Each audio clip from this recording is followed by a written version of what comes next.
तो आज का सवाल सीधा है, 2014 से 2024 इन 10 सालों में भारत कितना बदला है?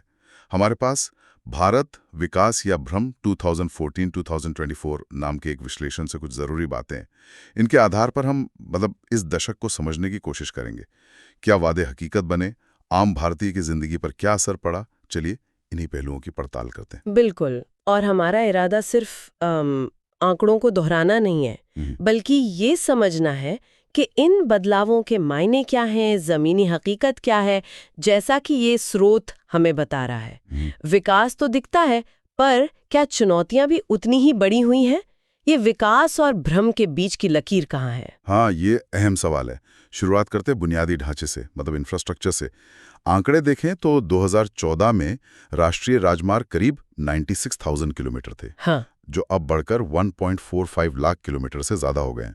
सड़कों का जाल तो फैला है, साफ दिखता है। बिल्कुल। रेलवे में भी वो वंदे भारत जैसी तेज रफ्तार वाली ट्रेनें शुरू हुई। हाँ, सेमी हाई स्पीड ट्रेन है। और बुलेट ट्रेन प्रोजेक्ट की भी बात हुई, हालांकि वो अभी खैर शुरुआती दौर में ही है। और इसी बुनियादी ढांचे में एक सामाजिक पहलू भी जुड़ता है, उज्ज्वला योजना। हाँ, उज्ज्वला, जिसके तहत, जैसा ये दस्तावेज बताता है, 9 करोड़ से ज्यादा परिवारों को एलपीजी कनेक्शन मिले। 9 करोड़, ये तो बहुत बड़ा आंकड़ा है। हाँ, बिल्कुल। खासकर ग्रामीण महिलाओं की जीवन स्तर में सुगमता लाने के लिहाज से इसे अहम माना जाता है। तो यहाँ विकास का एक पहलू साफ दिखता है। अच्छा, अब अगर अर्थव्यवस्था पर नजर डालें तो तस्वीर काफी दिलचस्प है। हाँ, जीडीपी मतलब देश की कुल आय, वो लगभग $2 ट्रिलियन से बढ़कर कितना $3.7 ट्रिलियन के पार चली गई। हाँ, $3.7 ट्रिलियन से ज्यादा।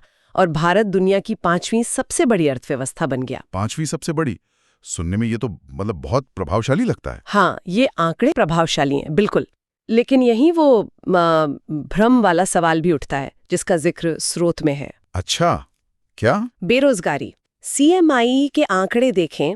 हाँ, CMIE, centre for monitoring Indian economy. हाँ, उनके हिसाब से 2023 में औसत बेरोजगारी दर वो करीब 7-8% के आसपास रही। ओह, युवाओं के लिए तो ये एक बड़ी चिंता है फिर। बिल्कुल। और वो जो योजनाएं थीं, जैसे कि startup India, make in India, हाँ, बहुत चर्चा थी इनकी। उनकी घोषणा तो हुई, पर विश्लेषण कहता है कि असर शायद मिला जुला रहा, उम्मीद के मुताबिक नहीं। मिला जुला असर। तो सवाल वही कि आर्थिक विकास का फायदा नीचे तक कितना पहुंचा। सही बात है।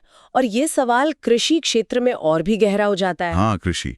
याद है 2022 तक किसानों की आय दोगुनी करने का बड़ा वादा था। बिल्कुल याद है। लेकिन रिपोर्ट्स और जमीनी हकीकत, जैसा स्रोत इशारा करता है, बताती हैं कि वास्तविक आय में बढ़ोतरी की रफ्तार काफी धीमी रही है। धीमी रही है, बिल्कुल। और इसी दौर में वो 3 कृषि कानून भी आए थे ना। हाँ, जिन पर बड़ा विरोध हुआ था, बहुत विरोध हुआ, और आखिरकार सरकार को उन्हें वापस लेना पड़ा। एक तरफ पीएम किसान योजना है, जिससे किसानों को सालाना 6,000 रुपए मिलते हैं। हाँ, मिलते हैं। लेकिन इसे अक्सर खेती की बढ़ती लागत और कर्ज के बोझ के सामने नाकाफी माना जाता है। तो किसानों की समस्याएं वैसी ही बनी हुई हैं, ऐसा स्रोत का आकलन है। हाँ, कमोबेश वैसी ही कर्ज और लागत की समस्या बनी हुई है। लेकिन एक क्षेत्र ऐसा है जहां बदलाव जबरदस्त रहा है, मुझे लगता है डिजिटल इंडिया। ओह हाँ, इसमें कोई शक नहीं। यूपीआई ने तो ऐसे भुगतान का तरीका ही बदल दिया। बिल्कुल। वो आंकड़े देखे हैं, 2023 तक हर महीने 14 अरब से ज्यादा यूपीआई ट्रांजैक्शन। 14 अरब? ये तो वाकई अभूतपूर्व है। हर कोई इस्तेमाल कर रहा है। सही बात है।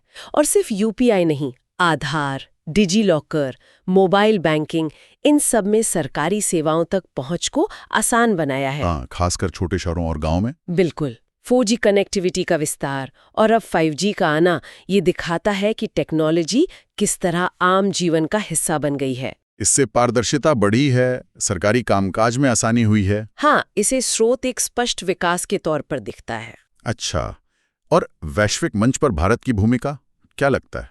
यहाँ भी बदलाव महसूस होता है? हाँ, बिल्कुल। चाहे वो क्वाड देशों का समूह हो, G20 की अध्यक्षता जो हाल ही में हुई, हाँ, G20 अध्यक्षता, या अंतर्राष्ट्रीय योग दिवस का प्रचार, ऐसा लगता है कि भारत की आवाज अब ज्यादा सुनी जा रही है। विदेश नीति में निश्चित रूप से एक मुखरता आई है। और सुरक्षा नीति में भी बदलाव दिखे, जैसे वो सर्जिकल स्ट्राइक। हाँ, surgical strike, Balakot air strike, इनकी काफी चर्चा हुई।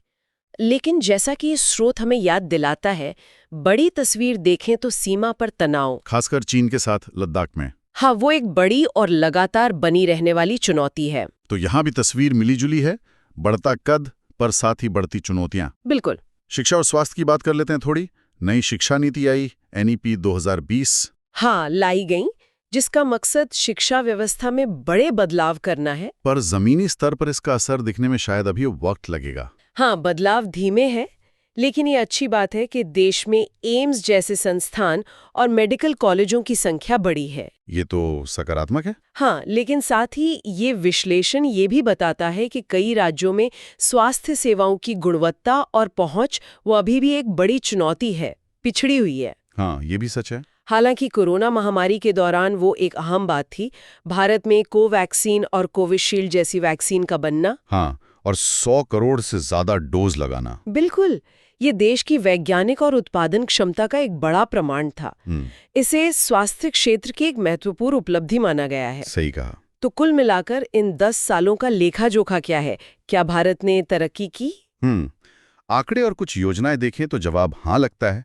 इंफ्रास्ट्रक्चर बढ़ा, डिजिटल क्रांति हुई, वैश्विक छवि मजबूत हुई। हाँ, एक तरफ ये सब है, लेकिन सिक्के का दूसरा पहलू भी उतना ही मजबूत है, जैसा ये विश्लेषण जोर देकर कहता है। जैसे बेरोजगारी, कृषि संकट, सामाजिक असमानताएं, ये चुनौतियां भी स्पष्ट हैं। कुछ वादे पूरे हुए, कुछ अधूरे रहे, कुछ शायद सिर्फ नारे बनकर रह गए। तो ये विकास और भ्रम की बहस जारी है। तस्वीर वाकई मिलीजुली है।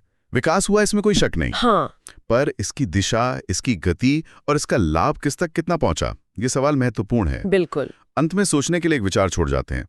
भारत बदला जरूर है, पर यह बदलाव हमें किस भविष्य की ओर ले जा रहा है, और इस भविष्य को आकार देने में हम सबकी भूमिका क्या होगी, ये सोचना जरूरी है।